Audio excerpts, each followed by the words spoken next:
Tom Brokaw from NBC is battling cancer. The network announced Tuesday he's been diagnosed with multiple myeloma. It affects blood cells in the bone marrow. Called the prognosis encouraging, though. In a statement, the 74-year-old news vet said he's, quote, very optimistic about the future, end quote. He's looking forward to continuing his life, his work, and his adventures still to come.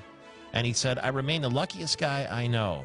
He also said he was grateful for the interest in his condition, hoped everyone, though, would respect his wishes.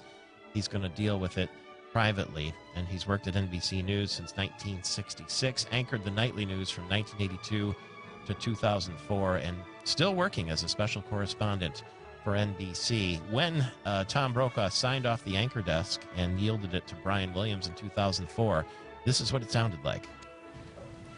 Well, the time is here. We've been through a lot together, through dark days and nights and seasons of hope and joy. Whatever the story, I had only one objective, to get it right. When I failed, it was personally painful, and there was no greater urgency than course correction. On those occasions, I was grateful for your forbearance and always mindful that your patience and attention didn't come with a lifetime warranty.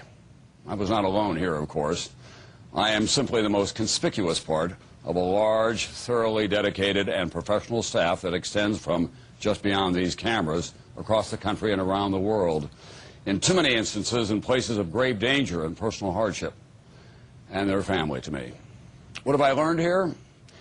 More than we have time to recount this evening, but the enduring lessons through the decades are these.